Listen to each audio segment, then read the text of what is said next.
future trends, deep insights, industry leaders. This is the iGaming Next podcast with your host, Pierre Lindh. This podcast is brought to you by Pragmatic Solutions, the leading iGaming PAM platform with a modular approach, including many benefits like a fast, secure, and scalable API-based platform, integrated with all major third-party products and services. Make sure you head over to Pragmatic Solutions and join our smart thinking.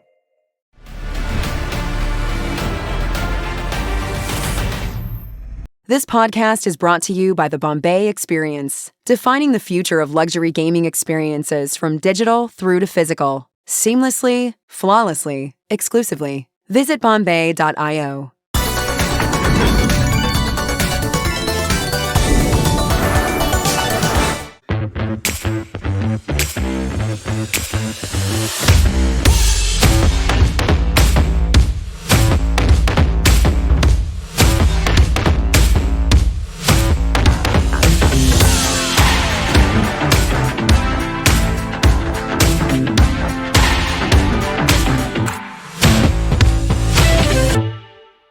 All right, Phil. So we want to start this podcast today by paying tribute to one of the greats of the iGaming industry, Mr. Tim Heath. Do you want to say a couple of words here, Phil? I mean, he's a charitable man. He helped me save many sick animals. He has a fishing boat now, apparently. Yes. And just an all-around legend. Just an all-around legend. All-around legend. I think that's how we can describe him. I think so. Yes. So, salute, Tim. Salute to Tim Heath. National Tim Heath Day. National Tim Heath Day. What date is it today? 2nd of November. 2nd November is National Tim Heath Day. National Tim Heath Day. Yeah. YOLO, baby. YOLO. That's how we're going to start the podcast today, because today we are in a new studio, the iGaming studio. Phil, you have been blessed by becoming the first guest of this studio. So we are inaugurating the studio here today. We should like spill some water on the. You know they're going to shout at you for that. Ali told us we shouldn't do it, but anyway. Beautiful. Nonetheless, Phil, it's great to have you here. Second time on the podcast. How are you doing it today? I'm good. I mean, this place is immense. It's a great location. The room's incredible. I like it. Yes. No, I'm good. Thank you for having me back after the first one, where I think we insulted 50% of the island. So now we're going to complete the circle and do the other 50%. The other 50%. I like it. So why don't we start straight away here and jump into things by, there's been a lot of talk lately. Evolution is in the news as per always. They released the quarterly reports last week. Fantastic quarterly reports overall. Great numbers. And there's been some speculation actually how big Pragmatic are, because we talked about the RNG segment of Evolution and the fact that Evolution hasn't been able to grow revenues organically in the RNG segment of their business. On the other hand, the rumors, the feeling, the talk of town is that Pragmatic and other game studios are exponentially increasing their revenues in their RNG segments. So I made this comment last week in the weekly news live stream that I've heard that Pragmatic is a similar size when it comes to how much revenue they're generating to Evolution. And so I want to just pass the ball over to you, Phil. How big are Pragmatic compared to Evolution? I mean, I'm glad we didn't prepare for this because Jesus Christ. So, I mean, I can give you our figures vaguely without breaking any NDAs, but Pragmatic are our biggest RNG slot provider by a good 30 to 40% ahead of Play and Go. Those are our two big industry leaders, with No Limit City in third. Yeah. So on an RNG side, they are by far the biggest. Their content is always out every week. The slots are good. They know how to target to an audience. They're very, very good at what they do. Yeah. On the live casino side, they are growing. At the moment, I mean, you can look on the lobby because people are wondering how many players, how much traffic they have. On Dreamcatcher, for example, from Evolution, and then the Dream Wheel, it might be called, on Pragmatic. Copy paste. I mean, yeah. There's more players on Prag than there is on Evo right now, by triple. Wow. They have 3,200 when I last looked, and Evo had 1,100. Oh my God. But Evo has Crazy Time, which has 17,000 concurrent players. Pragmatic average about 2,000 for Sweet Bonanza. So it would not surprise me if Prag was somewhere within 25% of their live volumes. Yeah. But on the RNG, I would say they're a lot higher, than Evo. Wow. Because Evo, I mean, their games aren't as popular as Pragmatics, to be completely honest. Yeah. I mean, I'm not including No Limit City in that because it's new, but the others. Yeah. Why is that, do you think, on the RNG side specifically, that Prague is doing that well? Prague are doing well because they actually focus on making a specific type of slot, but they make all of them different. There's not that many copies. They come out with one every week. They're always relevant. They work with the affiliates. They work with big winboard guys, for example. Just to shout out them because I seem to do that every time. Yeah. Daniel. Everybody loves Daniel. Yes. No, but they have decent volatility, but not too high. Casinos can afford to put them live and pay out a big win if it happens. Whereas some of the other, like No Limit City content, for example, with much, much bigger max wins is less affordable, so the games might not be released at the highest stakes. So therefore, less GGR, less income, less VIPs. Right. So Pragmatic just seem to have this niche of medium volatility, high stakes, bonus buys at 100x, not 1000x or 2000x. They just seem to have nailed that middle of the road concept. Right. Them and Play and Go are probably the two big ones for that. Right. And why do you think Evolution is seemingly not able to grow the RNG segment? Because they spend their time. I mean, what they've done on live casino is incredible. Like, their games are genius. I don't think anyone would argue with that. They have a couple of. I mean, even Todd said Cybet City was crap. Yeah. But I can't swear on this podcast, can I? Yeah, you can. I mean, God, it's shit. So, but then they have like Crazy Time, Monopoly. Like, these games are world leading, best in class by a long way. The problem is that if you take a look at their last 2-3 years of slot releases, they are on average below average. Some are not good at all. They have one or two decent ones, but even since they took over Big Time Gaming, and Big Time Gaming, I mean, I love Nick, what he did, how he built it. Bonanza, Megaways, Danger High Voltage, these games were legendary. But then since Evo has come in, their releases have been not very well received. Like, no one's really playing them. It's strange that since that happened, the quality of the games has gone down. Right. And I don't know if that's because they got rid of the teams who were inventing them and now they're doing it in-house, or if literally it's one of those, we have an idea, it's going to work, we have this new idea for slots with music, with different wild variations, and then after that, do you run out of ideas maybe? So it's like NetEnt releasing just the same old kind of stuff. Even their new game isn't really that popular. But since Dead or Alive 2 and Vikings, it has dropped considerably in the quality. So I think their issue is quality. Yeah. Because even if you add up No Limit City and Red Tiger and Big Time Gaming on our MGA casinos, that doesn't amount to the volume we do on No Limit City. So those three combined are less than the one they've just acquired for 300 and whatever million. Oh, wow. So that's how big No Limit City are. They're huge. Yeah. I mean, they're our third biggest provider. Yeah. Wow. To give some context to this, how much have Pragmatic, kind of No Limit City, Play and Go, how much have they grown from year to year, would you say, approximately, in revenue? I mean, I can use what our casinos do. Yeah. I mean, we've got 6x growth on Prague in the last 3 years. Yeah. I mean, that is down to our casinos growing as well. But if we're doing that, I can imagine everyone else is doing similar numbers. Yeah. So I would say Pragmatic is probably, if it was to go public, of a scale of Evolution. Oh, wow. Ish. Yeah. So lucky them. Yeah, that's for sure. That's why they can afford 800 account managers. Absolutely. But if you look at, because what I mean more, if you take the revenue from your casinos in a pie chart and divide them by the game studios, you will obviously see who has the biggest kind of market share within your studio. So can you see this shifting a lot? Like, so say 3 years ago, for example, Pragmatic maybe were quite a small piece of the pie, whereas now obviously they are a huge piece of the pie. I would have said 3 years ago Pragmatic were 5%. I'd 5%. Say Play and Go was 20. Yeah. Play and Go was big. Still big, yeah. Obviously Yggdrasil was up there back in the day, but now they're still doing okay. They just haven't grown much. I would say right now Prague across all our GGR is about 24%. Oh, wow. So that's a quarter of all of our GGR. Yeah, right. It's just one provider. Evolution combined is about 13. 13? Wow, so they are significantly smaller than Pragmatic. This small sample size. So of course. Yes. No, of but course. I would say on average, I would say Prag's probably a little bit bigger. But again, we push.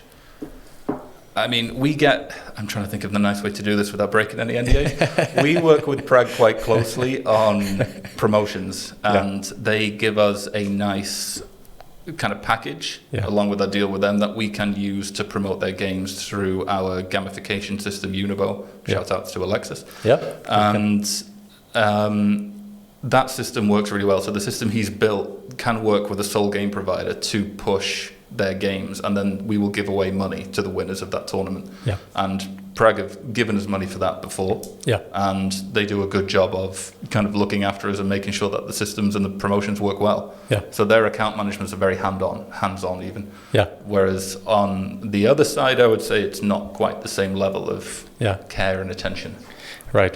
So Pragmatic, Play and Go, No Limit City, we mentioned here, of course, are doing well. What about the other game providers? You have, so for example, Relax Gaming, Hacksaw, others. Who are like the standouts today? If you get who are the ones that are doing well, and who are the ones that perhaps are underperforming? You completed our top 5 with those two. So Relax is, I think, 4th, Hacksaw's 5th. So Hacksaw from the past 2 years has gone up by about 1,500% now. That's 16x growth. Wow. Since they released Wanted Dead or a Wild, their kind of profitability of those slots on our casinos has just gone crazy. Right. Like they had one good release with Chaos Crew, and then they actually followed it up with something better. Yeah. And not a lot of places do that. Okay. To be honest. So they kind of had they had one game that really shot them. And then good momentum afterwards. So they used similar mass. They invented a different way of bonus buys. It was a nice way of doing it. They're a good provider. I mean, so good that allegedly Evo tried to buy them. Oh, right. And they wanted too much money, is what I heard. I don't know how true that is, but probably. Yeah, exactly. And then it became No Limit City instead. Allegedly. Allegedly. Yeah. And then they went after No Limit instead, which was probably the right decision with where their volume is based, being regulated mostly, as opposed to a lot of crypto Cuaracao traffic. Yeah. So, yeah. Yeah, difficult. And what would you say, like, Evo is obviously, they have a lot of cash on hand. I think about 320 million euro on their balance sheet now, and that's enough. That's enough to have fun for a couple of weeks. Yeah. Yes, and in the last quarterly report, they didn't award the shareholders any dividends or anything like this. So perhaps you could make the assumption that. More acquisitions are coming. They want to potentially use this money to acquire other game providers. What would you say is a game provider that Evo should be looking at acquiring? I mean, 2 or 3 years ago, I'd have said Relax, but now that's not really possible. Kindred. I mean, if they tried Hacksaw before, I think they would try again. That wouldn't surprise me at all if Hacksaw did it, but I think Hacksaw is owned in a couple of different places. Okay. Mainly on, like, if you think about where those games are streamed, there could be some rights in that direction. Okay. So, I mean, when it comes to game providers, my favorite game provider at the moment is Thunderkick. Okay. All their back history of catalog, or back catalog history, however you would say that, is really good quality. There's not really many bad games. I would try and purchase that because it would be cheaper, and then rebuild off their models, because they have really good games. That's where I would look, but I don't think they're going to do that. I think you could have been right on your iGaming Next Valletta with Light and Wonder. I was going to ask this exactly this. So during iGaming Next Valletta a month ago, Robin Reed, he made a bold prediction that Light and Wonder is primed to be acquired by Evolution. This caused the stock market to react, and Light and Wonder increases their share value by like 7% the next day. So you can call Robin Reed the Elon Musk of iGaming, if you will. Now, if I say this now and it goes up by 10%, Robin Reed needs to give me a call, I think, and we can work something out together. Exactly. Maybe the new Elon Musk here. So 0.7%. Yeah, exactly. So Light and Wonder. So you think it's a plausible? For sure. possibility? I mean, what I was thinking about this yesterday, when I was waiting to get let into my house because I left my keys in the house. True story. What I think about on my driveway is acquisitions and mergers. Not what an idiot you are. Basically. No, I was just waiting for someone to come with keys. I'm thinking that would it make sense for Evo to get more involved in live casino, as in real live casinos, as in land-based? Right. And the way into that would be SG or Novomatic. Right. So it would not surprise me if that direction went in that way, because then they could put some of their slots into live casinos straight away. Like big time gaming games work quite well. I know they did a Megaways Bonanza deal in Vegas for some Bonanza games. Yes. So that would not surprise me if they went down that direction. Right. But no, I think Robin could be right, but I think they'll need more than 380 million in cash for that one. Yeah. Cash and stock options. Cash and stock options it would be to make that happen. I think. Heavy buy on Evolution. Yes, exactly. I think the Light and Wonder is it's $7-8 billion market cap, something like that. The Evolution is floating around the 20 billion mark or something along those lines. So I mean, market cap wise, it's a big acquisition, but it's definitely not out of scope. No, it's not. And they kept their CEO. The interim CEO who stepped up has been full-time brought on. So would it make sense that he was the one that set this up? Yeah. Who knows? Who knows? Robin might know. If you're ever in doubt, then call Robin. Robin and Tim. Tim was also right with his Cuaracao prediction. Right. Yeah. So if you just take an Evolution aside, there's consolidation in the industry, companies, mergers, acquisitions. What would be acquisition that makes sense overall in the industry right now, do you think? I mean, apart from Evolution going into land-based? Yeah. I think we'll see more US land-based take over some online people over the next year. I think that will keep going. Yes. When it comes to distribution, I can see possibly... It wouldn't surprise me if Relax tried to buy Yggdrasil. Okay. Hot take. Yes. It's never going to happen, but that would kind of make sense to me. Right. Where does Yggdrasil fit into the ecosystem right now? Nobody knows. Nobody knows. They've gone through so much change. I'm going to be nice about them because they have gone through a lot of senior management change and account management change. We haven't really spoke to them that much. Okay. But I mean, they had that deal with Avatar Studios, which have made some really good content. The Yggdrasil in-house games have kind of slowed down a little bit. But they are a premium studio, so it would not surprise me if someone tried to acquire that at all. Yeah, it's Yggdrasil were early out, like in the process when the shared wallet became a thing in the industry. I think Fredrik Almqvist, he was one of the kind of pioneers who were one of the first ones to open a game studio in this kind of like new avalanche of game studios that then followed. But they did it really well. So their games were such high quality visually. It's like even go back all the way back to like Golden Fish Tank. The max win was 300 times stake, but you didn't care because the fish were cool. Like this is 2016, 2017, and no one had really made anything this kind of good quality graphics. And they've kind of kept that going. It's a good studio. I like it. Right. What's your favorite game of all time? Jesus. It's like asking about the favorite movie or the favorite. I've got three for different reasons. Yeah. I think Bonanza is one because what Nick did with Megaways and how he brought that into the general population. It was like the third Megaways slot after Dragonborn and Queen of Riches, I think. Yeah. But that game changed gaming for the next 5 years. So the amount of deals he's made on Megaways and the percentages, that has changed how slots are made. Reactoons is an amazing game because of the concept of the grid and how it works and everything. And I really think Dead or Alive 2 is a great game. But that's only because I was speaking to Kim from Casino Grounds as to how it was made and the volatility of it, but also the fact it's affordable. I think those three are probably my three favorites, I would say. Okay. Not like a Money Train and these things that are constantly winning awards. No, Money Train, a good game, but anything where the bonus buy gets up to 500x or higher, because Money Train's base game is boring as hell. It's just a bonus buy slot. Like if you look at our average per spin on like Temple Tumble, all the other relaxed games like 60, 80 cents. Money Train, 40 quid. It's like no one plays the base game. So I can't really call that the best slot if it's not really a slot. Okay. It's more of a big scratch card. Okay. But it's very clever. Like the bonuses and everything. That is probably one of the best bonus rounds ever made. Yeah. So I can't knock it, but I just don't like the base game. It's boring. It's not in the top 3. It's not in the top 3. It's about 8th. I'm going to do a top 10 now. Christmas list top 10. Okay, well, if we reverse it, what are the 3 worst games that you ever played? Starburst. Starburst. No, you can't. Starburst is so old you can't really knock it. No. 3 worst games. I mean, Reactoons 2 was pretty bad.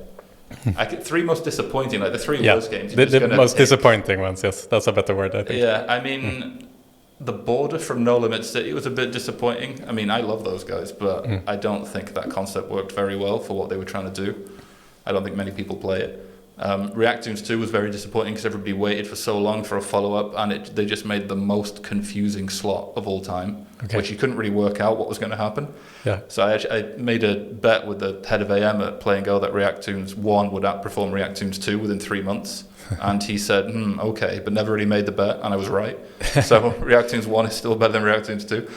And I mean, you could just pick any of the last 5 or 6 NetEnt releases, to be fair, because we constantly expect them to be so good because of the Evo money and because of the kind of brains behind it. But they haven't quite turned that corner yet to make them number 1 position in the lobby slots. They're just somewhere in the new category right now. We're waiting for the big, we've come up with an idea and it's really good. Not just, like the newest one is just using callbacks to the older games. And it just doesn't really work because people that gamble don't really look for that kind of stuff. Like Red Tiger bought out Gonzo's Megaways, and that worked because it was a new idea. It wasn't the Gonzo character that made it so good. It was the actual game that made it so good. So they need to focus more on what they're making than the names. Right. That sounds really mean. Well, if you think about, I mean, there's probably hundreds of game studios at this point. Many of them are very small, right? And they're all trying to break through, grab foothold. First of all, what does it take for a small game studio to break through? Is there a secret sauce? And secondly, who are the game studios that you think will break through in 2023? Jesus Christ. Okay, so we start with a difficult question. That's all difficult questions. So, I mean, to break through, they have to firstly not price themselves so low that they're not going to make any money. So, like, we have had game providers, not for Asia or anywhere where it's normally cheap, but for Europe, regulated, come to us and try and say we can do it at 5%. And I'm just thinking, like, at 5%, how are you making enough money to build a better system, to build better mechanics or maths or whatever? So I constantly try and get them to charge more to other people. I'll take them at 5, but then I want someone else to pay 7. Exactly. 7, pay 8. So they need to not price themselves out, but also develop ideas and don't give up on them. Like, if you look at Play and Go, for example, they had some pretty average to poor slots for quite some time. And then Book of Dead, they copied Novomatic, but they made that game popular, and then they got better. They made Reactoons, they made other similar games like that, and they just kept improving. You'll see slots only focusing on one market or copying other people's games or something. Like, I mean, if you look at quite a few Playson releases for a year ago when they started getting better, they were all copies of book games, or other similar things. It's just, the originality needs to be there, but it also needs to be fun. And the one tip I would have for any game provider is please don't make the bonus round 20 minutes long. Like, you see loads of these games which are like, oh, it pays 3,000x, but it took 45 minutes to do it. Whereas Money Train 3 takes like 45 seconds, you can win 100 grand. It's like 2 to 5 minutes is perfect unless it's just going to re-trigger forever, but you don't want it to be so low volatility that it has to re-trigger 50 times and take an hour to get 200x. You see a lot of those games coming in now which are so low paying, it just takes time to pay out. And people don't play them over and over because they get bored. So instant, but not too instant. Right. Like, no, I can't make that joke. I was going to make a sex joke. I'm not doing it. Come on, Phil. Get the Tim Heath picture back. Okay. We have that at least. And is there any studio that comes to mind that you think is positioned well to to become the next No Limit City or the next Play and Go? There's a couple. I mean, the Blue Gora guys are making some good games. I know Andy from there, and he's had some ideas for a long time. So what he's going to come out with over the next 6 months, I'm hoping it will get better. They have good concepts, but I think they're limited as to how volatile their games can be. So once they get past that marker, then people will play them more because they are good quality games. Yeah. I mean, I spoke to you the other day about True Lab. Right. Yeah. Igor, yes. Igor, he's very polite. Bless his heart. Super polite. Yes. There's a couple. I mean, when it comes to, was it Storm? Something with a storm in the title? I can't remember. There's so many nowadays. Yeah. We have 90 game providers live through Cuaracao. Oh my God. And there's 60 or 70 more trying to get on. So it's playing the games and then working out which one you want. It's like a full-time job. Yeah. But there's a few that are upcoming, but those two are pretty good. I mean, most people still wait to see what the big guys are going to bring out next. Yeah. So it's definitely for sure those two. I mean, you must have a couple. Maybe. I mean, for me, it's not really my forte, that side of the industry, so to say. So I'm more a curious observer here to try to understand who Evolution or other of the big ones should be acquiring here, or to at least have on their front of their mind. The return of Thunderkick will be good because they've stopped making games for a while. I think they were consolidating or just taking money out or something. Yep. But when they start making more games, that'll be pretty good, I think. Yeah. But there's a couple that we're interested in. Yeah. So we're going to see. There's a lot of dice games and crash games and crypto games coming out. It's like everybody switched their focus to making those. Have you seen the crash games? The rocket takes up. It's like the simplest game possible, right? It's the simplest game. It's fake RTP because you can choose when you cash out. Yes. But it'll auto cash out at a certain time. And the rocket could just go on forever to 50,000, but no one's going to do that. Yeah. But it's an exciting game because it's like... it's exciting for 3 minutes. Well, some players, they play longer even. Some people only need 3 minutes. No comment. Some people need less. That's true. I saw, by the way, that it was like Turbo Games that changed the rockets to a witch. That was cool. Yeah. At SBC. Yes, now during Halloween. Oh, no, they had this on the screen at SBC, I think, saying this is coming for Halloween. Okay. And I think they were talking about it at iGaming Next. But yeah, I'm glad they did it. Yeah. But there's a few like that. There's one that we met at SBC that I cannot remember the name of that I'm going to be very sad about because their games are actually quite good. Yeah. It was a lady with pink hair. If you're wandering around Sigma or iGaming Next New York, look for a lady with pink hair and ask her about her games. And then you get the games that you need. Yeah, it's a good game studio. The name is bothering me. All right, okay. Have a think about it, Phil. And in the meantime, just to linger on the kind of Evo discussion here to understand a bit how big they are today and how big potentially they could become if they solve the RNG question growth within the segment. So, what would you estimate? Evolution are huge today, obviously, and something like 84% of the revenue is derived from the live segment. Yeah. But if you look at the entire iGaming industry, how big portion of that of the GGR that is revenue that is generated from the live segment, and how much of the total revenue is RNG? So if you divide it into two, what would you estimate approximately? I think the live players fall into two categories normally. You have the very small size bettors who are playing for 1,000, 2,000x lightning roulette multiplier or something, extreme lightning roulette. And then you have the big VIP guys who play roulette, they play blackjack. Yep. There aren't that many players who play 80% slots, 20% live. It's mostly one or the other. I would say across the market, it wouldn't surprise me if it was close to 20-25% live casino. Right. I mean, this is tricky basing it only on our numbers, but it's probably 80-20 for us. Yeah, something like that.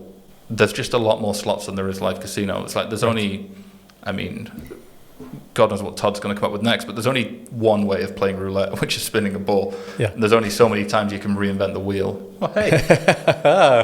Put that somewhere. This is exactly what we wanted for the first episode of the new studio. That is absolutely brilliant. Love it. And then you've got, like, blackjack. There's free bet blackjack and refunded blackjack, but there's not that much you can do. Yeah. So they're going to come up with game shows and innovative wheels and different things like that. Yeah. Like Bingo, Monopoly, Big Baller was good, but it's difficult to win on.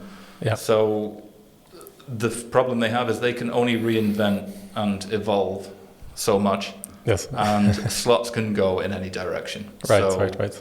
So there's the issue. What you're saying is in the live segment, there is limited variety in the type of games that you can basically invent different mechanics around. So you end up kind of cannibalizing the games a bit. Evo against Prag, like you're arguing over the quality of the overlay, the table views and cameras, max bets, and I suppose in some cases the attractiveness of the host or dealer or whatever, because some people might have their favorite one. I was talking to a girl who literally went onto Twitch streaming because she was so popular as an Evolution dealer. Did not know that existed. Oh, really? She had people go to her table because they liked her. They didn't bet anything. They just chatted to her all day. That's very cool. It's like, what are you doing with your life just to be doing that? Yeah. So, no, she became a Twitch streamer. Yeah. So, that's fantastic. Genius. That's so genius. Yeah, I love that. And now she's on Twitch. And I would say there's only that many, like 4 or 5 different aspects how you can pitch roulette to someone. Yeah. And there's only so many roulette bets going around, so there's only room for, I'd say, 2 or 3 bigger studios, and I think we have them now.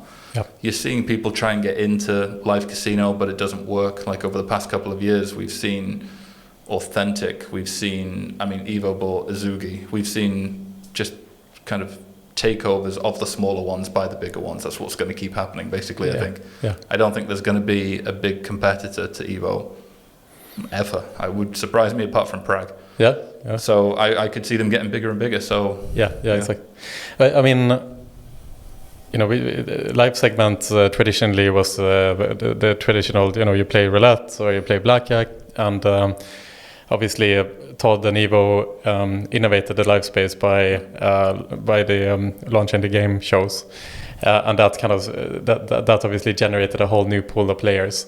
Do you hear any talk or do you have any ideas perhaps that you can disclose here to the audience or to the world or anything like this? Like what could be like the next paradigm shift in live? Like, do you hear any talk about that, or is it more kind of iteration that is taking place in this segment, or do you think there will be another big jump at some point? I think that Evo and Todd especially would have mentioned this at Next or on their Great 22 YouTube video that they did. Yes. I don't think anything big is going to change the world until they invent it. I just don't think they've invented it yet. Okay. But I believe they will invent it. Okay. So I think Todd is the type of guy who will create something insane. Yes. It's just going to take a while for it to happen, to be fair. It's tricky. It's really tricky to know because it's like, how do you know when something is going to be amazing? Like, he thought he had a hit with a couple of games that were not very good. But I can see a different variation of like a Monopoly style game coming in with the wheel, but with a more volatile but harder to hit bonus round. I can see it becoming more like a jackpot wheel. Which is, I'm just pitching this for free now, but which is a lot harder game, or a slower roulette where there's a live segment on it, like a roulette, but there's a live segment which takes you through to something else. Right. So I see them changing roulette into a game space rather than creating a new game. But you're not hearing. If he does that, by the way, then we need to. Yes, then we need to have. You know him, so we're going to have a word. Well, we have it on camera here. So. But you are not being pitched or like innovative kind of game show ideas or live ideas or something like this from like smaller like startups. It's more iterative what you are seeing still when you're being demoed. It's more cheaper pricing and different variations of the same kind of thing. There's a lot of blockchain games being pitched, a lot of variations of dice or crash games, but there's nothing that anyone said we have the best thing in the world. Like everyone just says, we've copied Book of Dead, but it's 3%. I'm like, okay, great, charge 5. Exactly, to others. Charge everyone else 7. All right, so Phil, I want to change subject here a bit. We mentioned casino grounds a couple of times with Kim and the guys over there, and as we know, Twitch just updated their terms and conditions in order to ban streaming from what they call unregulated casino operators. But what they mean in principle is stake and basically crypto casinos, which are technically regulated. So that was really bad use of the words. Yeah, and stake is regulated in the UK as well. I mean, wouldn't stake be able to just hire streamers within the UK that streams from stake.co.uk and claim that they are providing the streams through their regulated UKGC brand? It's difficult to write a terms and condition that actually apply to the rights. The problem is that the sites are separate as well. I had a look at the UK site. They have no game content. Okay. So there's no Evo there. It's just 12 in-house slots, what it seems to be. Okay. It's just a front. Basically. It's a bit of a front, and they seem to be sponsoring Watford and Everton. So it's that's it. Yes. Okay. But I mean, stake is pretty regulated. I've played on Stake. I'm not going to lie. It's a very good website. Yeah. My issue with it is how they stream it, and I think Twitch has the view that if they loosely generalize it as regulated, I'm doing air quotes in case I wasn't on camera, then they can get away with shutting down anyone they want. Yes. So I think they just left it so open that they can do that, because technically those sites are regulated. They're just not very well adapted to responsible gambling or KYC or anything like that. Right. But I mean, Stake just closed down Germany. Oh, they did? Yeah. So if that's really interesting. I know. Actually. If they're going to that level. When did that happen? I mean, last week, I think. Is it true? Yeah. Oh, wow. I don't think... People are going to... If I've made this up, I really want to check. Yeah, this I'm going to check while we talk. Yes. Just in case I've made that up. Do it, please. But, I mean, as we're talking about this, it's interesting as well from Twitch point of view. How do you react? Because obviously the fact that Twitch did take this action was kind of a reaction to the fact that one of the streamers came out with a gambling problem, and he had been taken advantage of some of his fan base in order to borrow money. That was then transferred into these crypto casinos where he lost a lot of money. There was a big outburst from the Twitch community that demanded Twitch to take action against the slots section, essentially, and this was the result of that. Did you find? I checked it. They're closing Germany and they blocked Ontario. So Ontario as well. Okay. So they're blocking the regulated markets that are taking action, but also that Cuaracao is going to take action from. So this all stems down to regulation. Cuaracao, yes. Cuaracao and Cuaracao directors now have to live in Cuaracao. Okay. Where you're more under Dutch law. Yes, exactly. So these guys are having to be careful about what market they play around in. Right. So I think we're actually going to see, as Tim said, this falls to, so Tim's ahead of the game. Whenever he's back, bring Tim back. Can we put Tim on the screen again? Bring Tim back for this. Because we're going to go back to what Tim said a month ago on your stage. Yes. This seems so scripted. It's really not. It's really not. We had the idea to put Tim on the screen 5 seconds before we started the podcast. Exactly. But no, I mean, Tim said that people are going to leave Cuaracao. It's probably true, because if Cuaracao directors are not comfortable with the risk... There is. This is the man. Thank you, Tim. They're not comfortable with the risk of those markets being on Cuaracao where there could be taxation, extradition, even anything like that. Then they're going to go to, as he said, the offshore regulators that are more offshore than Cuaracao. So we're starting to see that now. Such as Costa Rica, unlicensed, KGC. There's a few, St. Lucia or something, I think is one now. Philippines. So basically just go back and watch what Tim said, but then adapt it to this, and it's coming true. Yeah. But it's coming true already. Do you know the capital of St. Lucia? St. Lucia? That's right. Yeah, well done. That's impressive. I'm really good at capital. Trick questions. Yes. Okay. We can test each other out here during the podcast later on as well. Be a fun game. Text in quiz questions, and we'll just answer them. So on Cuaracao, let's take a step back and just explain this to the audience as well. So the Cuaracao license has been popular within the iGaming industry for a very long time. And since COVID, Cuaracao is, I don't know how you call it, it was a province of the Netherlands? It used to belong to the Netherlands? How do you say it? I'd say province. I mean, no one really knows. Yeah, so exactly. It's Dutch-ish. It's Dutch-ish. Okay, it's Dutch-ish. We'll go with province. We go with Dutch-ish. And Cuaracao had issues during COVID, financial issues, obviously lost tourism and so on and so forth. And in order for the Dutch to help Cuaracao with financial aid, some of the requirements from the Dutch government was that you have to enforce the regulation more stringent, and you need to be more transparent to the Dutch regulator, the KSA, essentially, in order to then receive this financial aid. As far as I know, there hasn't been that many changes yet, but the expectation is that there will be a bit of an exodus now then from Cuaracao. Yeah, they had original date of early October, but they pushed that back. I think they worked out what they did wrong in the Netherlands, and they had too much politics in it, because the Dutch, I mean, they came after us at one point, so we're going to go for that. They are trying to make it right in order to keep the income for being offshore. That's their worry, that they need to keep that income, but they also need to play more by the rules. So they're planning on having a minimum of a director and 3 staff in Cuaracao. They're planning on making it so that they share some data if it's a heavily regulated market, I believe. Yeah. So this is what's going to lead to a bit of an exodus, but Cuaracao will still be a good license to have, because then it will be more supported. So more providers, more game providers, it will become cheaper to operate in because it's more regulated. Yeah. And you will see people only doing these black markets on other licenses, and Cuaracao will return to more of a white/grey anomaly. Yeah.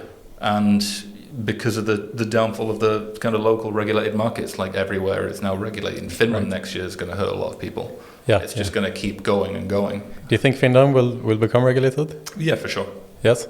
What's the latest that you've heard? I heard it's going to happen in 2023. Oh wow, from that's someone at a big banking company. Oh wow! So because Finland, just for context here, Finland has strangely always been anti any talk about regulating the crazy Finns. The crazy Finns. For seemingly no apparent reason, the Finns have just been very against regulating the market, and obviously this is one of the last unregulated markets in entire Europe, of course, but it's also a huge market. The Finns like to gamble, essentially. But and bonus abuse. I'm just going to put that out there. They are the worst country for bonus abuse that I've ever seen in my life. Oh, seriously. Like 8% of the Finnish people we have are in some way bonus abusing, and we can only prove it for half of them. Okay. So it's big. Not all Finns, just to put that out just there. 8%. Not just 8% of Finns. Yeah, so every 12th Finn is a bonus every abuser. Every 12th Finn I don't like. So we're gonna Kimi Räikkönen, don't like him. So yeah, it's gonna happen. Like, a lot of people are talking about it, and the kind of banking and payment companies are starting to expect it. But from what we believe, it's not going to be that heavily regulated. So there should still be opportunities there, I would say. Okay, and it's only recently where the discussion amongst the politicians have opened up to even discuss a regulation. It seems like things are moving very quickly, in other words. I think they see how much money Sweden's making, and they kind of want to copy it, but kind of eliminate a couple of the loopholes about how you can still be in Sweden under different licenses and that kind of thing, as long as you're not targeting. So I fully agree with the targeting laws, because the EU is an open place.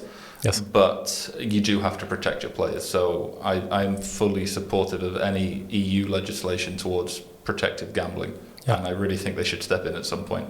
Right. No one's ever going to take me up on this, but it needs to happen one day. It needs to happen, yeah. It has to happen. And if it's going to happen, it should happen under reasonable terms. I mean, so the EU just sets RG, AML, KYC thresholds. They set the thresholds and the RTP and everything, and then each country can just pick its own tax. That works for everybody. Right. And then you just have to pay that tax to go into that country. There's no way around it. Yeah. And it can be VAT, it can be tax on, if they do tax on bets, the suicidal, but mainly VAT of some sort, and everybody would pay that because the laws are the same for everywhere. You don't need 200 different staff to do RG because there's 25 different ways of doing responsible gambling. It's just one. Yeah. But they just can't be bothered. And also it's really bad for tier 2 operators because the only people that can afford it to go into all the places are your big tier 1s, which is why it's not in their interest really for this to happen. Yeah. Unlike the state of California here, which is the midterm Prop 27, which according to Prop 27, the potential legalization of sports betting would definitely have been a state for everyone. Yeah. With a license fee of $100 million. Pricey. Evo could buy 3. Evo could buy 3 if they wanted to, yeah. And they still have cash on the still cash have 80 on million. hand. Yeah. They can't do anything with them, but they have 3 licenses. This is what they're going to be doing. Buying and reselling licenses. So, I don't think you'll ever be the CEO of Evolution. No, I'm not Swedish. Fair enough. But, well, on the state of California, basically, the Proposition 27 is drafted by the industry itself, the likes of DraftKings, Flutter, and others, and they themselves are suggesting this $100 million license fee. So that's the starting capital that you need in order to operate in California. Tier 1 operators. Tier 1 operators, yes. But, I mean, DraftKings has the money. Yes. I don't know how. But yeah, they have the money. Yeah, no, they have a strong back. I mean, so Evolution 300 million, DraftKings something like 1.5 billion or something like that.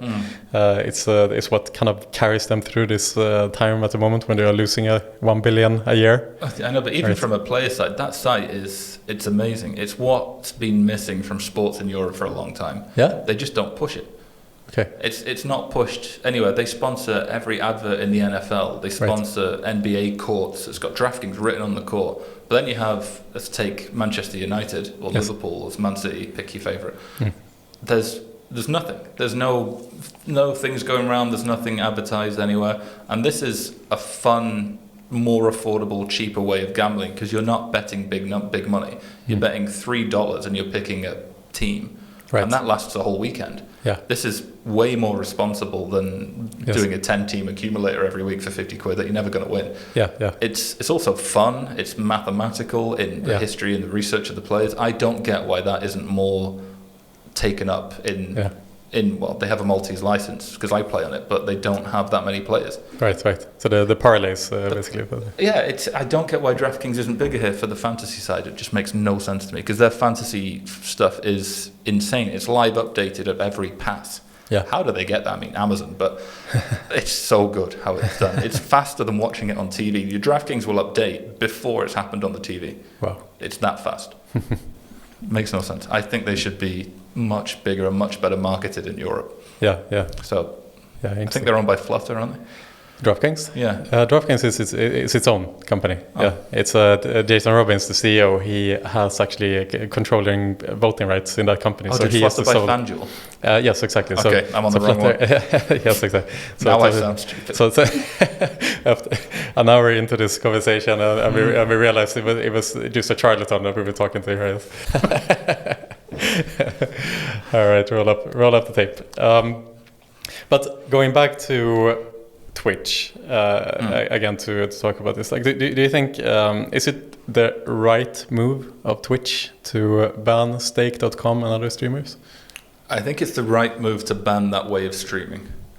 But the thing is, for this to work, Twitch would have to verify each streamer as to if they would be legitimate real money streamers providing the right way of doing things. This and who has a solution to that? I have a solution to that. There we go. We shut that down. We shut that down because nobody gave a shit. Really? Yeah, literally. The people watching didn't really care. Some of the streamers cared but didn't think it was... Wait. So basically, Phil, to explain to the audience again, the issue within the casino streaming scene is that it's difficult to know who is streaming for real money and who is streaming for fake money. And you created a independent auditor, say, that would basically verify the streamer of being real money streamer, and they would get like a check mark, and then basically the audience could see who is real money streamer and who is fake money. But this didn't work. It didn't work. I mean, I realized I said this without working out that I didn't really want to talk about it because it didn't work. So no, I had a person who did it. So we had a team of 2 KYC and checking agents. Yeah. So they would check the deposits, they would check it against bank statements, they would check the 3-month history of that bank to see if there was money going backwards and forwards between the casino. Also, any crypto holdings, we could check it through the blockchain. I mean, we put effort into this. Yeah. The website worked, the verification worked, we verified people, we rejected 2 people because we found something fishy enough to not verify it. Yeah. And then there was a lot of Twitter arguments with people who said, you're clearly owned by people like Rushdie. It's like, how if we're not verifying him? It's like, I would love him to verify. Please send him our way. Yeah. It's like the backlash against it because people, I mean, this is the problem with living in the Trump age, is that people don't believe anything anymore. Yeah. You have to prove it. So I invited people to our office. I was like, come down and have a look. Like, we'll sign a deal with an NDA where you can see what we're doing. We might mask a bit of it, and nobody really cared. We spoke to a couple of big streamers about it. They were going through the process, but then we realized that it wasn't going to take off, even though we knew we were going to lose 50K a year doing it. But I thought it was a way to give something back to the community so that it's helped stop people being targeted underage or on Twitch for gaming reasons, because they could see who was actually doing it and who was doing it to be profiteering, for example. Because a lot of the casino grounds people, they don't even accept subscriptions or bits or anything. They're just literally there having fun and also getting some money from affiliation at the same time. But then you see these people pushing deposit here and enter into a giveaway, or deposit again and we'll do this for you, and that kind of thing. It didn't sit right with me, so I kind of wanted to help and do something about it. But it didn't work. Because everybody's greedy is pretty much the end of it. I guess most people who stream, they just want to kind of relax and watch the stream. And most people in gaming don't really give a damn, to be honest. And all the people watching, I mean, you try telling 40,000 people watching Rothstein, who might give away an iPhone 14 once a month, that it's not real, because they like him. They like him, It's a show aspect, like reality entertainment. TV, and it's always going to be that way. So am I happy they blocked it? Yes, because it's bad for kids who are watching. I mean, when the younger you are, the more susceptible you are to this kind of stuff. Yes. And why not just block the category for 18 and under or 17 and under? Because they can't verify who's 17 and under. Oh, right. There's no KYC. There's no KYC. So if Twitch bought in 69-cent Jumio or someone else automated verification of only their age, solves the whole problem. Right. But Twitch isn't going to pay for every single person to verify their age. Unless they can make the slot streamers pay for it if they subscribe to them. That could be the only way you do it. Right. So to see the slots, you have to verify. Maybe it opens up a can of worms too, because we see Twitch from our bubble, say, which it's or like we are filtered and we think about it from a gambling perspective. 5% of what it is. But and also like zooming out on Twitch, Twitch is a very controversial platform, not mainly because of the slots category, right? Because of the softcore porn that is taking place and constantly balancing between the two. And so you would make the argument that if you put restrictions on the slot category, then that opens up the door essentially to expand on that type of regulation or those limitations to other categories as well, which are much bigger. Exactly. Right. I mean, before I did the talk at iGaming Next with you guys, I had a look on Twitch as to what the top 10 channels were. Right. And it was gaming, shooting people, and then 3 women sat in a hot tub. And I'm like, okay, so what are they doing? And they're writing people's names on them if they donated $100. Yeah, totally worth it. So okay. So you donated, in other words? I donated 5,000. I just wanted them to write IGP. Yeah, exactly. This is a great use of marketing budget for stake, perhaps, to get around the regulation. Yes, just donate 5,000, put stake all over the. I just gave them your name. They literally had Pierre just written across them. That's it. No, so that was 3 of the top 10 streams in the world, and one of them had 65,000 viewers. Yeah. And I looked at how many subscribers she got in the day, and there was 2,000, and she's making $3 from that, so that's $5K in an hour. Like, all right, like, good for her. Good, nice. Yeah. So that is what Twitch is in some way. I get it from a gaming point of view, but the only thing is like you can't cross over the gaming channels to slots, because that is where the problems start. I mean, FIFA's cutting it fine with their pack buying thing. I don't know too much about that, please don't ask me. But I know you can buy packs and gamble to get like Ronaldo and Haaland and stuff, and it's kids are spending a lot of money. I think there was in the news in the UK, one kid spent £1,200 with his mum's card accidentally. Yeah, loot boxes. And just loot boxes. It's everyone's got some sort of gambling. It's just some are more heavily bannable than the other ones. Yeah, exactly. So it's a slippery slope, in other words, and I think that's there's been debate whether Twitch should kind of ban the slots category outright. But again, it's a slippery slope, because then the next question is, does poker belong in this category as well? Like, should you ban all gambling? You know what I mean? Like, the poker streaming on Twitch is becoming much bigger as well, for example. And you could almost make the argument that poker is like between chess and slots. And so, I mean, to some extent, it's a highly strategic skill-based RNG. Yes, call it that. Something like that. Yeah. I used to play. I think we had this guy. I used to play poker for a couple of years as a job. And I mean, not very well. I think I made 30K in 2.5 years and realised I'd better paid actually working. And it's a fun game. There's obvious skill in it, because I mean, you say this in the movie Rounders. They say you see the same people at the World Series final tables, which is mostly true. Not anymore. There's too many people, but you can win if you're good enough. So I get that would be allowed. Again, it should be age gated. It should be 18 plus for sure. Yes. But I don't have an issue with people streaming that, because it's actually educational. Yeah. It's like you're not learning how to play slots better or how to beat the casino at roulette. But if you're watching poker streamers and they are giving their high level oversight, I hate the word high level, but I'll use it, then you're actually learning something from them at the same time. So I kind of get that. That makes sense. Mm-hmm. Because you can get free coaching off YouTube. There's like big YouTube poker stars like Doug Polk, people like that. Yeah. And the Twitch streamers are on the same level, I would say. So yeah.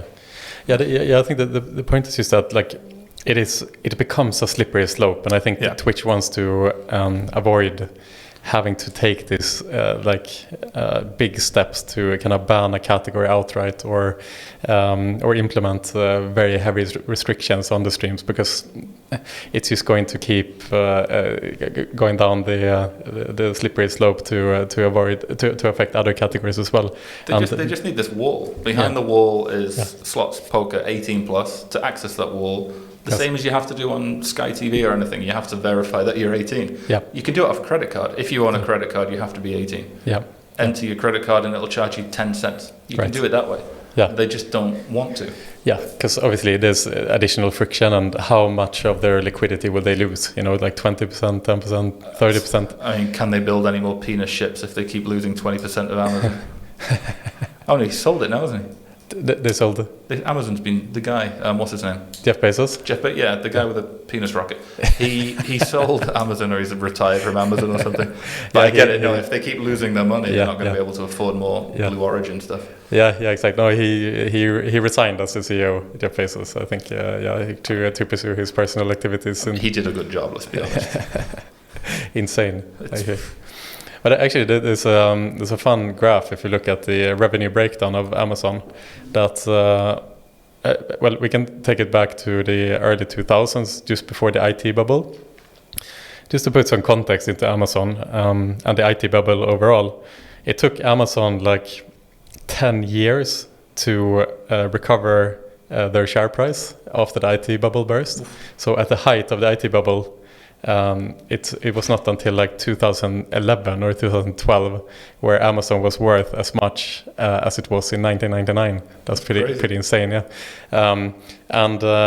So the share price dropped like 95% or something like that, and then it took some time to recover. But also, if you look at Amazon today, Amazon is operating on like a very thin profit margin. Super thin. They are barely breaking even. Like, I say barely breaking even. They are making like $100 billion or something. But 1 cent at a time. yeah, exactly. But I think actually I'm gonna have a look here now on the. I think Amazon had a really crappy report here recently. They lost quite a lot of market cap. No, they didn't. No. Let's see here. To fill in while you Google. I'll just keep talking about stuff. No, let's see here. We will look at. No, they actually dropped 20% here on the other week, which is like. That's huge. 20% is an insane amount, right? It's like. That's 3 Robin Reed comments. Well, it's a lot more than that. I think it's they are valued to like $1 trillion. Or they used to be valued to like $1.15 trillion or something. So they lost like $200 billion. If you put it as my company lost 200 billion, it sounds huge. But if someone says it was 1.2 trillion, now it's 1 trillion, everyone's going to go, still a trillion. Poor guys. Yeah. No, but I mean, anytime, you've made it when your company name becomes a verb. Like, I've Googled it, I've Amazoned it. It's just like, okay, I FedExed it. It's just like these people just, you're in. Or, like when you fall over on the street, like randomly, you call it, I filled. Yeah, that's me. Is that because it happened on the way? It happened on the way here, yes, exactly. Not the first time that's happened. I'm like Jennifer Lawrence at the Oscars. I fall over everywhere. Story. But you know how you know that you are old, if you are old or not? It's if you fall over and no one laughs at you, then you are old. Oh no, I laugh at the old people to keep it real. Exactly, but it's a compliment. We went paintballing. I'm going to show you. I don't know if it'll come on camera, but this happened at paintball. Jesus Christ! I think you need to go to the hospital, Phil. I know. I jumped off a jeep and did not land on my feet. Oh my God. I did shoot a load of compliance people, so it's it evens out. Yeah. That's not hospital. It's just oh my God! bruises. Jesus Christ! Well, no. Well, take care of that. You need to put a bandage on it at least. No, it's brown because it's antiseptic on it. It's not that color. Okay. Fair enough. All right. Let's take control over this podcast again. We go back a little bit again to yes. I'm doing my best here on the Twitch side of things too. So after these terms and conditions were updated, I haven't checked myself now in the last like week or so, but I know that some of the stream, like obviously this actually got some of these streamers from the crypto casinos to take action. They are not streaming on Twitch, as far as I know, any longer, at least not the major ones. I saw that Classy Beef moved over to this very controversial platform, D-Live. Have you heard, I don't know if you know about like Rothstein and some of the others, Drake, I have Stake made any comments? Like I haven't checked myself lately. I don't know. No one's commented. There's nothing really happened. I think everyone's expecting D-Live to be the new slots stream place. I mean, it's just what's going to happen. I think there's not been anything tried on Twitch apart from a couple of reruns of older streams. Yeah. But they're just getting taken down pretty quickly as soon as someone reports it. Yeah. I'm checking. But actually, to be fair, I was speaking to Kim from Casino Grounds, and he had a stream taken down because someone reported them for unregulated. But all they had to do was prove, like, hang on, we're playing at Leo Vegas. It's like, how much more regulated can we get? And they're like, okay, we'll put you back on. So people are just starting to report these things now, which is a good thing, but also not necessarily a great thing if Twitch aren't sure what their own terminology means. If you can see someone's playing at Leo Vegas, Casumo, Betson, and they're getting taken down. It's like, how do you get around that? Yeah, exactly. I mean, I'm looking now as we speak as well on Rothstein, who was arguably the biggest Twitch casino streamer, who's the OG one. Yeah, the OG of the ones who are the actual streamers, not the Twitch streamers in general that were brought over from by Stake. But Rothstein has not made any comments whatsoever since the terms and conditions came into effect. Maybe we're all lucky and he's retired. Because if you think about it, this Trainwreck guy made about $360 million. If we say Rothstein's made what? Say 5% of that? Yeah. Maybe he'll just go away with his 18 million and buy some hats and somewhere else. Yes, exactly. Golden hats. Yeah, no, the last update that he made either on Twitch, either on Telegram or Twitter was from the 17th of October. That was the day before the terms and conditions were enacted, where he did a stream together with Drake, another stake streamer, of course. After that, it's been silence. Maybe he's a rapper now. Yeah, could be him and the other guy, that big American guy that they were with. No, but it's like their biggest claim to fame is like they've met Drake now. Yeah, that's the coolest thing for them. Otherwise, they're just streaming to 50,000 people, and half of them are probably children. Yeah, exactly. Yeah, I don't know, that's it, man. And they want to win an iPhone. Yeah, and when the terms and conditions came into effect, the slots category dropped as well in the rankings, right? Went from what, like 6th or something to 40th. 40th, yeah. I think crazy. Now it recovered a bit. It's like on like the 30th or 28th or something like this. I had a look the other night. I was like at home bored. I thought, let's see who's on Twitch.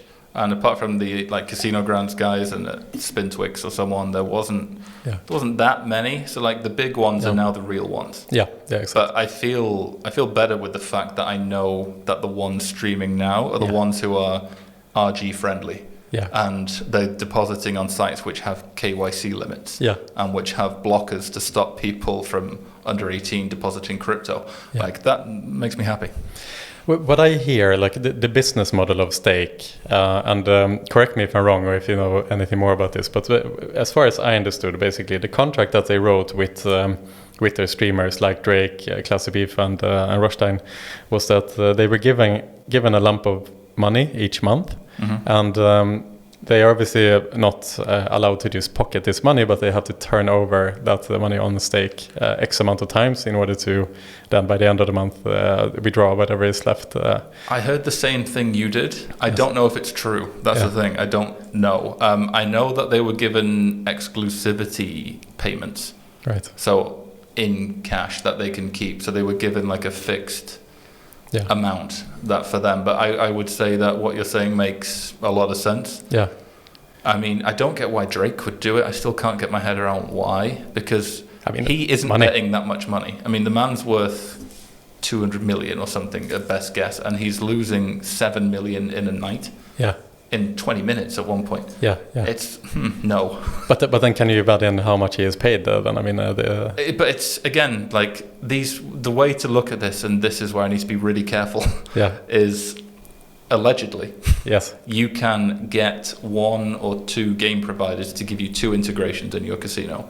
One you pay on, so that's the one that all your normal players will go on, like fill slots or something, and then I would charge the casino 6% of that revenue. And then you can do a separate integration, which I have to approve each player that goes on it, and I charge 0. Okay. So these people can lose that money on this one if they're streamers and not pay me any money. Okay. This has happened. Yeah.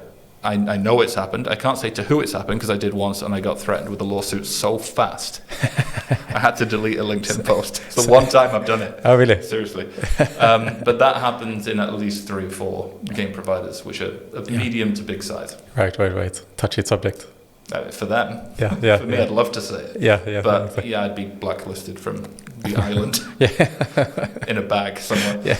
But no, it happens. Everybody knows it happens. It's just you can't really talk about it. But that's how they get around the cost of giving Drake 2 million to spend. Yeah. Is it doesn't cost them anything. No. He can't withdraw it, and he's only allowed to play 3 or 4 game providers. Yeah. That's exactly why you don't see them on Evo. Yeah, exactly. Because exactly. So there is essentially the game providers would turn out so that there is no none of the GGR that is generated goes to the provider essentially. So you can just play without anything is leaking. You'll never see them on a Novomatic game. You'll never see them on one of the big people because they're not allowed to play them. Right. So Right. So I mean, Evo should have some kudos. Respect there. I fully. I mean, that my only issue with Evo is the one-stop shop that they're pushing now is a bitch to integrate. Really, it takes so long, but they're obviously making everyone do this. But the one problem they have, I don't know why I forgot this earlier, is one-stop shop it's quite big. They've got a lot of providers inside of it. I get that they're trying to push. You need this to be a good casino. It makes sense, but a lot of people use aggregators. So you need those aggregators to do the one-stop shop in order for you to benefit from this. And the problem is that it doesn't really benefit the aggregator to redo it all again. So it's going to take them a bit longer than I think they expected. Right. Which could explain a bit of the RNG stuff. Right. Can you explain the one-stop shop and what it is? Obviously, Evolution is... I handed this all off to someone else, so I've got a borderline overview of this. Yeah. So you, instead of getting Red Tiger, Big Time Gaming, No Limit City, Evo Live, and everything, Azugi, through individual integrations, which takes anything between 2 weeks to 6 months. Yep. Evolution has packaged it all together, made a one-stop shop. You integrate that, and you get everything. And then you get all providers in one. Yeah. They're going to change it a bit to allow more promotions, to allow more different accesses to different stuff, different overlays, cooler features. Right. Makes sense to do it. Yeah. It's just to change it all takes some time. Yeah. Especially if you had all the old ones integrated that you now have to change. Okay. It just creates a lot of pressure on your technical team to do it sometimes. Yeah. And it's a longer process than they thought. So I think after they've probably completed the one-stop shop sweep of the island and then of the world, I think their RNG numbers should increase a little bit. Right. Because then everyone will have access to the cool new stuff they're doing, I guess. Yeah. And they can do exclusives on it as well. So they won't put it live on their old integration, but they will on the new one. So they can kind of force you to take it. And so the upside as well, if they make further acquisitions down the line, it's all there. It's integrated immediately into the full one-stop shop. Yeah, 1 day to change it on our side, maybe. Bam, like that. So basically, yeah, when they buy Light and Wonder or whoever they're going to buy, SG, that is Light and Wonder. So that's the upside essentially. It's that previously when they made an acquisition, sure they had great distribution of their current brands, but in order to integrate the acquired game studio, they would have to set those deals up one by one. So exactly. So it's a good idea. It's a great idea. Yeah. Building this little plug-in box. It's like an IPTV box.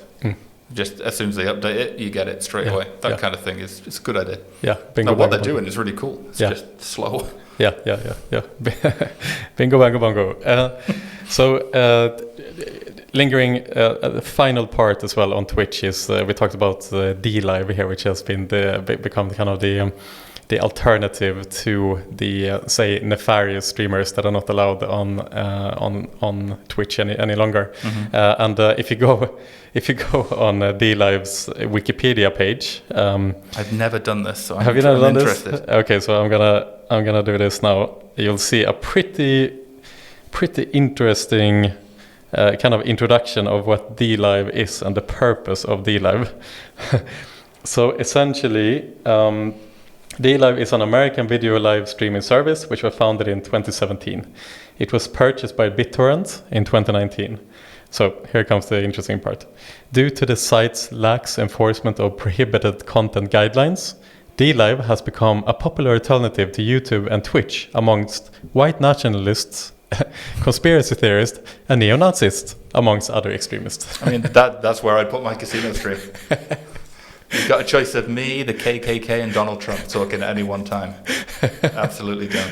Yeah, exactly. Let's do some insurrection, but first, let's do a bonus buy on Money Train 3. Yeah, exactly. But nonetheless, I mean, I must say that I'm quite surprised that there isn't really an alternative to straight Twitch yet. I would assume that there was Mixer, but that ran out of money, so that closed down. MIXR, I think it used to be called. I knew a few streamers that streamed on Mixer. Okay. But the interface was good. It was just they didn't make any money, so they lost it. Yeah, Twitch. Exactly. But no, Twitch is just a good platform. Yeah, exactly. But you would imagine that an operator like Stake.com that made, fortunes through making themselves known through the streamers would not just lay down flat and not do anything here. Obviously, it takes time to build platforms if that's what they're looking at, or integrated within the operator or something. I thought they'd have put Twitch streaming within their site somewhere. Like Live Spins? Like Live Spins, pretty much. Or any of the other similar companies that do the same thing. Yeah. It's just... Why would they not do that and go to D-Live? Maybe they're building it. Also, maybe they've worked out how expensive it is. Yes. It's that I think Evo's prices are high because the quality is good and the cost of that bandwidth and the video and the feed is expensive. Yeah. Especially to do that where it's being broadcasted to 200 million people at any one point. Like on the launch of Valorant, I think one of the online games, I think one Twitch streamer had 150,000 viewers at any one time. Like the bandwidth for that is huge. I don't get how Twitch makes money. No. The D-Live clearly makes it by, attacking the capital with all of their viewers. So, Bitcoin donations. Yes. BitTorrent. They have their own coin. Yes, it's not worth anything, but they have some. Like 5 billion of them, I think, and they're worth 0.0007 cents. I think that the casino streaming category on D-Live is by far the most active today on the entire site, basically. And then I'd hope so, because I really hope there aren't that many neo-Nazis in the world. Exactly, it's a limited demographic. Hopefully, there's like 3 of them. Exactly. They're all in a bunker somewhere. Fair enough. So I want to just completely switch topic here, Phil. The year is somewhat coming to a close here, and in about 2 weeks' time. Oh, in 2022. Still. So in about 2 weeks' time, we have Sigma coming up here, which is the last big gaming show of the year, and this year has been packed with exhibitions and conferences within the industry overall. What's your rundown of the year from a conference perspective? And obviously, if there's anything that we hear is that there's just too many events, too many things going on. My words exactly. Yeah, exactly. Too many events. Too much fun. Basically. It's like you meet the same people.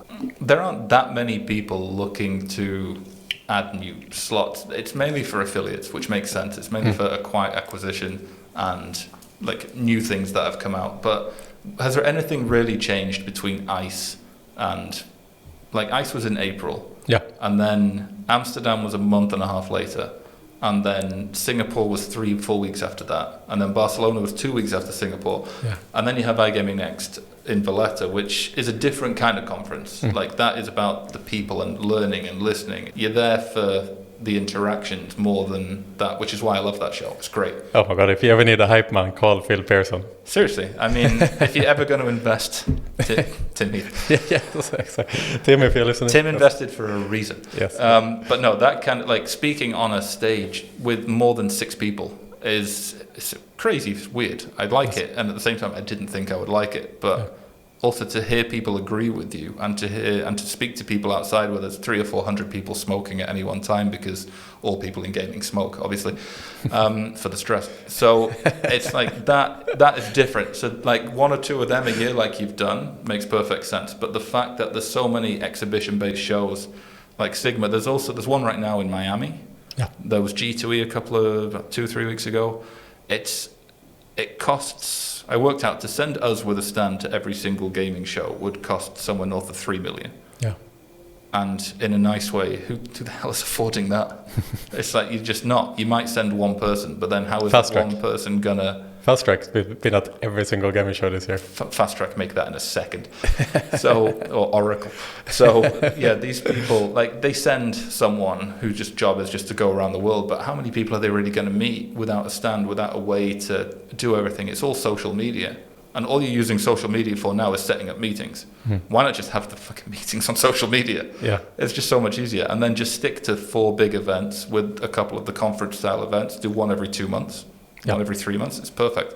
Everyone's jumping on the bandwagon of people want to go back and meet each other. Yes. I enjoyed SBC Barcelona. It was a really good show. Yes. But at the same time, I went to G2E Singapore, and there was 14 stands. There wasn't anything there. I was literally at the show for 30 minutes before I thought, holy crap, I've literally spoke to everybody in here. Oh, wow. Then went and had lunch, and then went back again. It was the exact same. It was the biggest waste of time ever. Sorry, G2E, but it was terrible. Stick to Vegas. And then it just makes no sense why there's so many to me. It feels like a scam on the iGaming industry, along with fake awards. These 2 are the big ones. And then the fake awards are at the fake gaming shows. At the fake gaming shows. Exactly, it goes hand in hand somehow. There's a gaming show. There's a gaming show now for the Balkans, which cool if you're in the Balkans. But then you have IGB is a big one. So if you get the Balkans, you'll probably go to IGB. Yeah. So it's just so tailored and so niche now that there's it's gonna get. people are going to stop going to them. Is there, so we talk a lot about this internally too, that, this was kind of like a grace year where like everyone went to everything because, everyone is just excited that the events are back kind of thing. I'm not even going to Sigma. You're not going? And you live in Malta? Yeah, that's too much taxis. Take me 4 hours to get to Taali. No, we're having a fake Sigma, so people are going to come to the office. So anyone that really wants to meet us, come, we'll have a lunch. We'll give you some champagne in the office. 20 grand saved. But what do you think are some of the shows next year that might not survive? Or maybe not next year specifically, but are there some shows that should specifically, some named shows that just doesn't make sense? I'd be shocked if G2E Singapore was still there next year after what was there this year. I mean, you couldn't... we stayed in the hotel, the Marina Bay Sands, the most amazing hotel, by the way. That one with the boat on top of it with the 3 pillars, it's beautiful. Yeah. And it's on the racetrack, it's like amazing. Yeah. And then you're going into the conference room and there's no signs. So you're walking around, you're trying to find it, and it's literally the size of your office. Yeah. The whole thing. It was tiny. It was half of a room. Yeah. And then compare that to ice when we're taking both sides 9 deep. Yeah. I don't get how they'll keep that going. I think there'll be a kind of hedge back to the big 4, and I think SBC Barcelona is now coming in as one of the big 4. Yeah. And definitely. That IGB, ICE, and G2E Vegas, I think, will just go back to being the 4, and then you might send some smaller delegations to the little ones, maybe. Mm-hmm. It depends if they work. Do you think there's like SBC Barcelona and Sigma Malta are 2 very similar shows and similar sizes, similar aspirations? Is there like a kind of battle between those 2? Do you think? I think will both survive? There's a battle in a way, but I think I mean this in a nice way to Sigma, but I think Barcelona is a nicer place to go to. I think because so many people from Malta, like we were on one of the direct flights to Barcelona, it's all iGaming. Yes. And there's 5 or 6 of them. I'm speaking to people who are like, oh yeah, we've got to have 2 different layovers. They're going through Rome and London to get to Barcelona. Yeah. It's like, just swim. Then you've got like igamingboat.com. If we built a boat, like a cruise ship, and just sent that from Malta to the gaming show. Yes. I mean, put some slot machines in there. Evolution could sponsor it. You're sorted. Just put 3 live casino tables and make a fortune. So do that, and it's crazy. It's like there's too many gaming shows, and especially the one in Malta. What we worked out about this is we have sold sites in different locations quite easily. Like ICE, we'd normally have quite a few different clients, and we'd leave there with a few deals. IGB Amsterdam is also really good. SBC was great. But Sigma, we had the problem of the only people really going were the people already in Malta, so we don't really see the point. Okay. And these people we can just find on LinkedIn and bring them to the office. Yeah. So I think Barcelona and the size of it and how well it was done, how respectful it was done to people as well, it's like you didn't have any issues. The only possible issue was it was a bit of a queue to get in on the first day. It's like you have the city, you have all of the transport links for it. Yeah. It's like Malta, I don't think has the capacity to handle Sigma. No. I think while they make it a good week for the people coming, I think it's more of a niche experience than it is going to be a long-running thing. I think they should have done it in a different country. But that's just me, and I'm often wrong. Well, obviously what Sigma has for it is the fact that the entire ecosystem is here.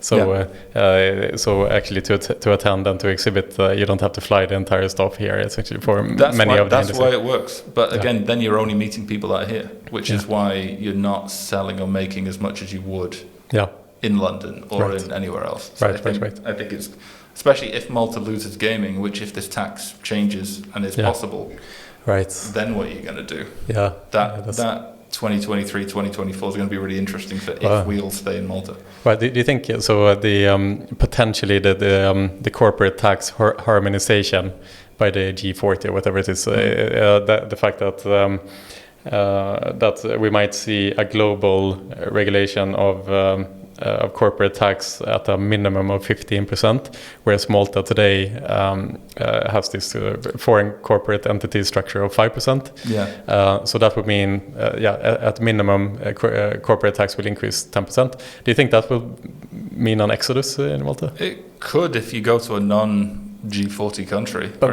where would you go though? I mean, because you have the talent is here. I mean, but you do, but. Again, at the same time, all the people here can work remote. Like right now, it's literally being proven that hybrid and remote working works. Yes. You can put everyone on a service agreement out of Belarus or Bulgaria or somewhere like that, and Estonia, where there's their own license. So like these people don't have to follow their rules.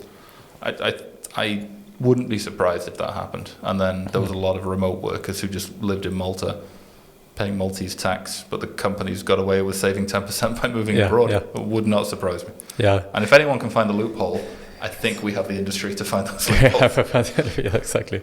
But I also think, I've heard a lot of talk about this, the corporate tax structure, and I don't know. I think Malta will always figure out a way to incentivize the organization. So say that you pay 10% more tax, like the Maltese government will incentivize these companies in some other way. They'd find a way to leave 20 grand on the street every day for something. They would find a way to do that. I think if it came to Malta worrying about losing it, I wouldn't. I mean, they could find a tax deduction, income tax deduction, or some different ways of doing it. Yeah.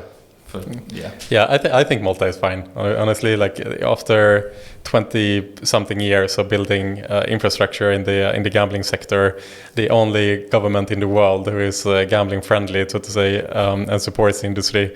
I think we have a pretty good standing here, even with a little bit higher taxes. I heard Panama's not too bad. Maybe mentioned well. There's a lot of transparency within Panama now, at least. Everything's written down.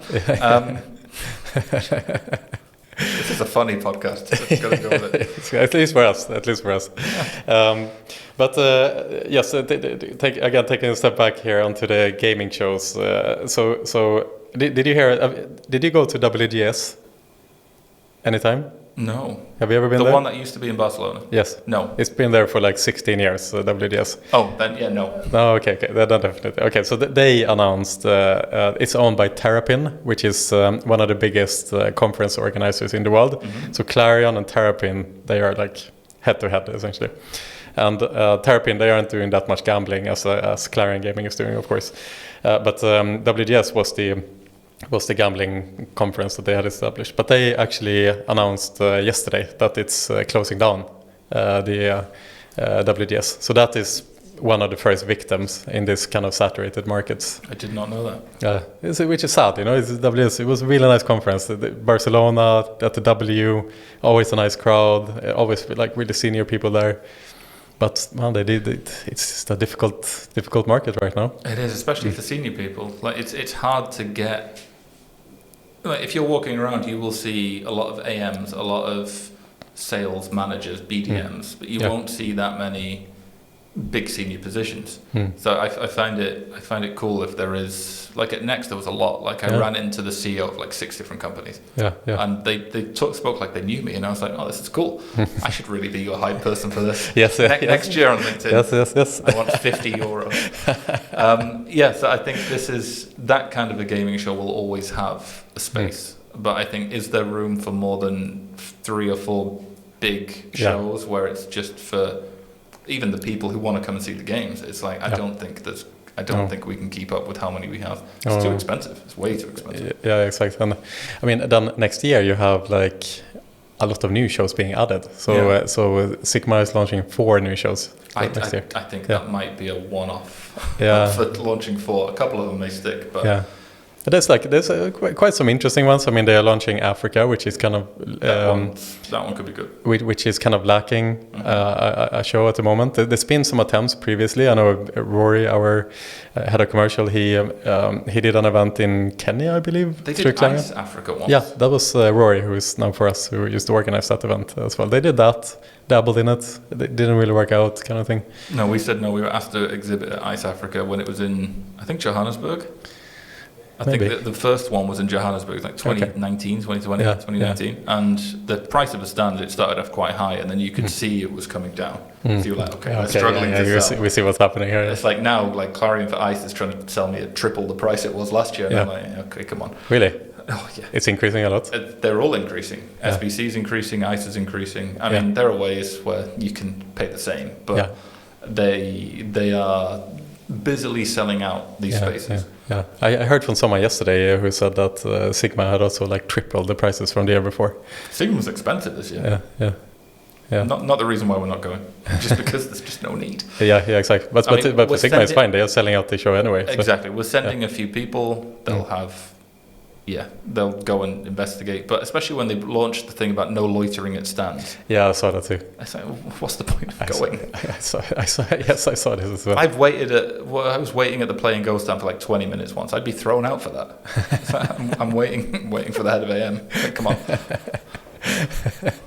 Yeah, it was a bit aggressive statement perhaps for Sigma. So, yeah, they're okay with like naked people fighting. They're okay with putting 1,000 people with COVID in a very tight space. They're okay with breaking the health and safety rules of every place they've been to, but you're not allowed to loiter at a stand. Exactly. I mean, I know that sounds really mean, but it's true. They want to get away with all this stuff that happened last year and not have any side effects from it, but then bring out these requirements for if you're going to attend, you have to have meetings everywhere you're going. Yeah. It's all what? Just stand outside? Have you been to Sigma? Outside is full. Yeah. It's just full outside. There's nowhere to go. It's like 9 toilets for 1 million people. Take the meeting out the toilet. I've done that before. I was like, where should we meet? I said, outside the toilet. Outside the toilet. Yeah. Didn't go down the best way. They went, are you being serious? I was like, yeah. It's the only place I know where it is. Yeah, exactly. Well, we'll see how it goes there. I mean, the show has been well attended. You know, it's very well attended.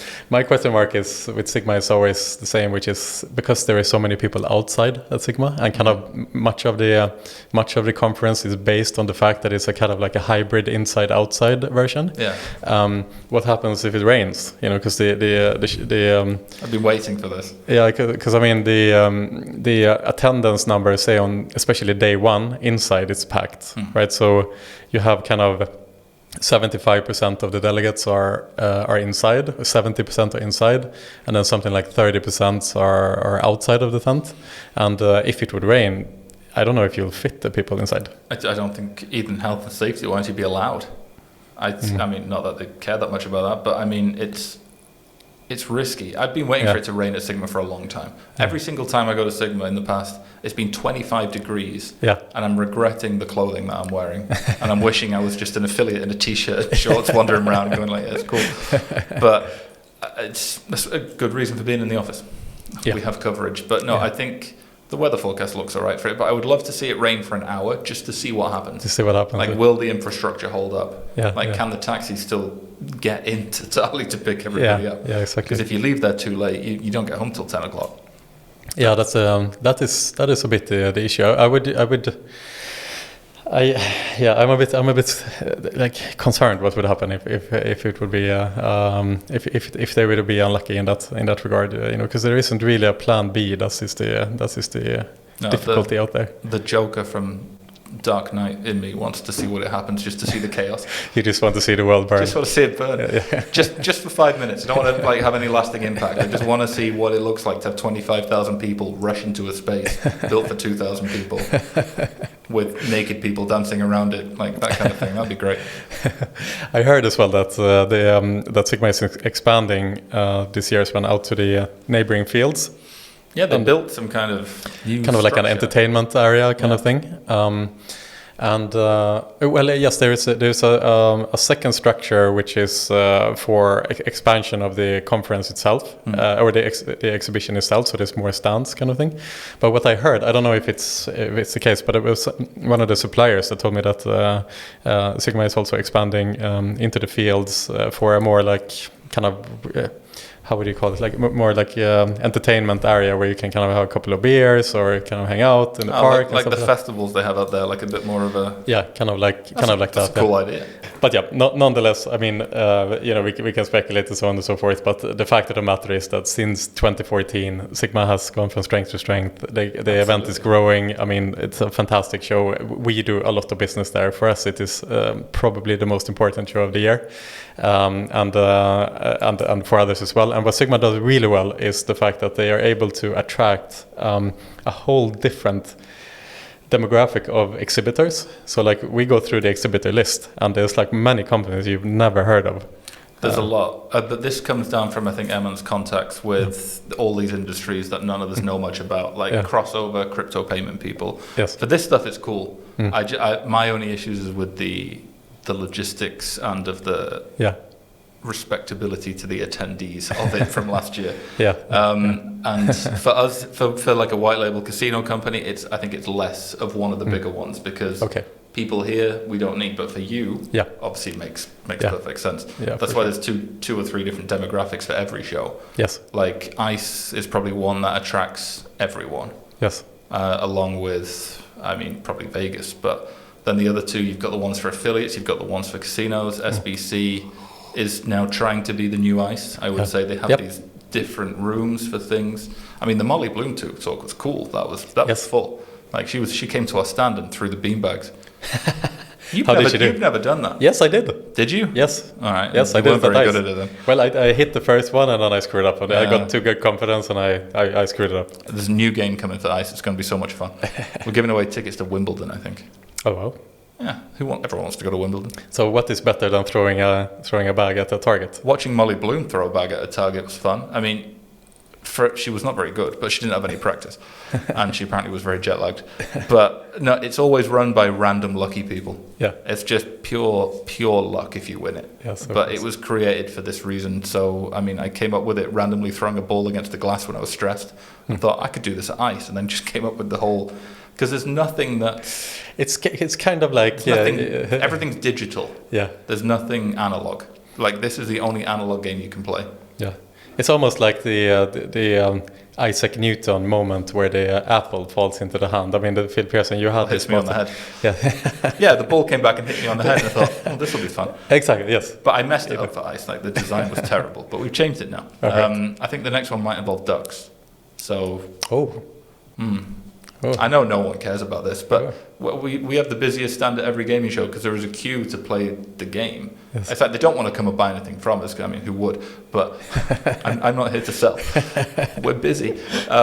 They come to play the game, and like we get a lot of contacts. We meet a lot of people. We get a lot of good deals. We've been able to get a lot from game providers from this. So having something fun at a stand makes a lot of sense. You see a lot of people go very old school and have nothing. Yeah. Or exactly. a bar, but you can get drinks from anywhere. It's like do something different. Yeah. Have someone breathing fire. Like, that would be cool. Speaking about health and safety. Yeah, like what was it? Ganapati took Usain Bolt and paid him a stupid amount of money. That was next door to our stand. Yeah. We were right next door. And then obviously Ganapati turned out to be like an absolute scam. An absolute scam, yeah. But they got Bolt to come and DJ. Yes. Yeah, and he DJ'd for 5 minutes. I mean, we went to meet him. My boss met him, and then he just ran off before I could meet him. I think he must have known. He ran fast. I could have taken him. He didn't have his shoes on. So he was there. It was cool. It was like seeing these different kinds of things is interesting. It's just... everyone goes quite basic, I think, because you can't afford to do so many different things. Like it cost me €8,000 to build the target wall, and that's just a piece of plastic with some metal on it.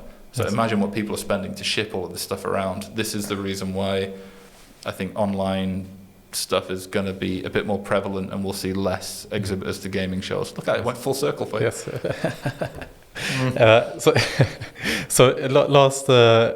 Last topic of today I want to just go through before we call it quits of today. But Phil, you are a man of charity here. Obviously, you launched the initiative here to save the animals through donations to MSPCA. You mentioned that you are a poker player. Speaking about donations, okay. Anyway, I don't know if anyone got that joke, but anyway. But nonetheless, we'll focus on the MSPA thing as well. So you did your charity initiative, raised a couple of thousands of euro to this local charity that is looking that is a shelter for abandoned animals and dogs and cats and stuff like that. I want to just raise a question, like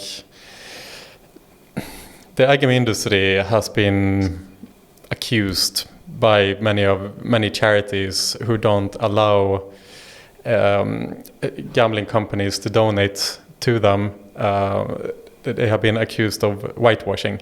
So obviously the gambling industry is a stigmatized industry, and many charity companies think that the gambling industry is just trying to donate just for whitewashing purposes, so to say. Is it the gambling industry's place to conduct any form of charity initiatives? I think we should. I mean, the reason why I do it is because, I mean, without trying to sound egotistical, but I have a good reach on LinkedIn. It's like people generally know, oh yeah, you're that guy who says that stupid shit. I'm like, yeah, that's me. Yeah. So I can use this to help people that's important. So I do that without attaching it to our company generally. The reason why it's a bit stigmatized is because if you see someone do anything good, all the iGaming industry wants to do is tell everybody about it. It's like no one has ever done anything good without telling anyone about it afterwards. It's like if we start to just, like if, I don't know, a random company donates €500,000 to charity, doesn't mention it, and it's just a charitable donation, they would accept that every time, but it's because they don't want to be associated with the name and with the company that's doing it. I think we're lucky to get in between because we're not like a big operator, we're not a big game provider, we're not pushing anything, we build the technology. So I think we can get away with a little bit, but at the same time, I have had a couple of questions when I've tried to raise money before.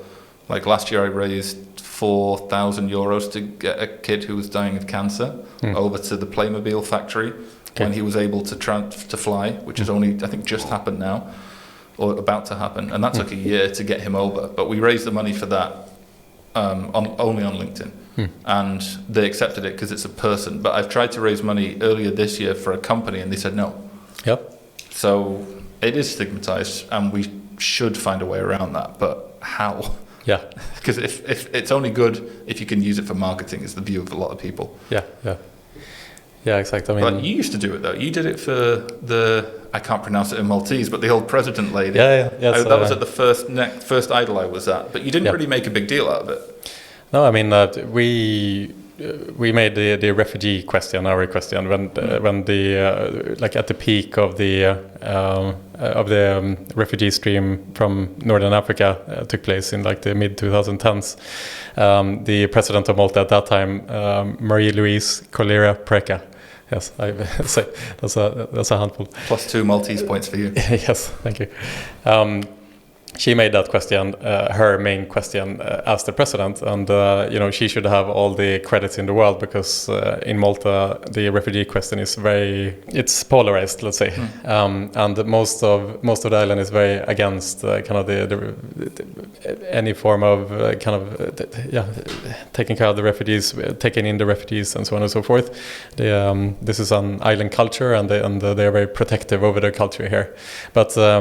Marie-Louise Cuaracao, she should have all the kudos in the world because politically it was the completely wrong thing to do.